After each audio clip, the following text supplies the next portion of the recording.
ini eranya teknologi. Kita nggak perlu saling berhadapan-hadapan teknologi, tapi teknologi kita rangkul, kita sesuaikan diri kita sama seperti burung fins bahwa kita harus beradaptasi terhadap lingkungan yang ada. Artinya karena sekarang lingkungannya era digitalisasi, era di mana teknologi sangat pesat, jadi kita harus berdampingan dengan mereka. Yang ketiga, kita tentukan hal-hal dasar. Jadi hanya dasarnya aja yang kita perlukan. Nggak perlu kita semuanya tahu, karena kita bukan menjadi expert, karena kita bukan pengen menjadi bahwa nanti kita bisa memberikan kontribusi yang lebih. Tidak, hanya sebatas supaya saya tahu, supaya saya bisa ngomong sama orang bulik, hanya sebatas itu. Dan yang terakhir, ini yang sangat penting, konsistensi kita, latihan tiap hari minimal pemain 1 jam. Jadi kita tentukan cuma perlu 20 jam. Nah ini yang kadang-kadang hal terberatnya. Kadang kita tidak konsisten. Belajar 2 jam, besoknya nggak belajar. Belajar lagi 2 jam, bisa jadi 2 minggu lagi nggak belajar. Nah itu yang harus kita hadapi. Supaya kita tetap konsisten, kita tentukan bahwa saya harus tiap hari belajar. Karena dengan belajar, dengan latihan, itulah yang membuat kita bisa apa yang menjadi tujuan kita tercapai. Bapak Ibu, kalau saya sampaikan tadi, yang saya sampaikan materi ini, mungkin dari awal sampai akhir 10% yang akan Bapak Ibu serap. Itu hasil penelitian seperti itu.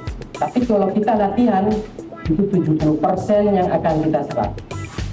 Dan yang terpentingnya lagi, supaya lebih melekat, Bapak Ibu usahakan supaya menyampaikan ke orang lain. Dengan menyampaikan ke orang lain, itu akan melekat dalam diri kita. Itu kita usahakan seperti itu. Jadi hasil yang kita pelajari, hasil praktik yang kita pelajari, Bapak Ibu berangkum, dikemas dengan bahasanya sendiri, sampaikan ke orang lain. Jadi jangan pelit ilmu. Karena sekarang percuma juga kalau pelit ilmu. Itu juga ada.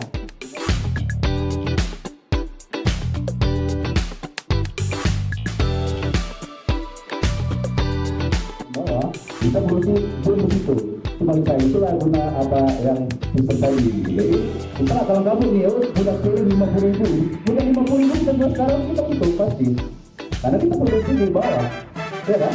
Nah, jadi nggak ada kendala kita mau numpuk 100.000, 200.000 di tangki ya nggak ada problem, karena kita udah punya stok itu yang di baterai, harga baterai di bulan Mei 2025 kemarin ceritanya.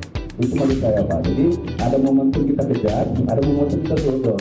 Itu tetap ini, ya kan di bulan 5 contoh, harga terendah itu belum banyak, mau 50.000 ton, mau 1 juta ton. Nah, kita beli aja apa-apa, olah sebanyak mungkin. Tapi ketika harga naik kita dodol. Itu kalau saya Pak, kita masih makan apa yang ada sekarang. Mungkin pada bagian tadi nggak ada untuk makin analisis itu ya, tapi kita masih makan penggunaannya Pak. Karena sekarang kita berusia penggunaan Pak 2.500. Nanti dalam gabung sama kirinya bisa contoh. Kalau lain kan berpusat gimana? Lalu ini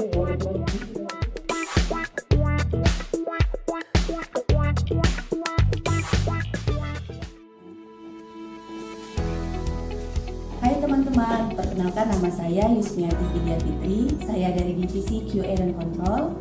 Dari kegiatan Culture Booster hari ini, saya banyak mendapatkan pengetahuan tentang digital mindset, di mana digital mindset adalah cara berpikir yang memanfaatkan teknologi digital untuk bekerja lebih efisien, cepat, dan inovatif.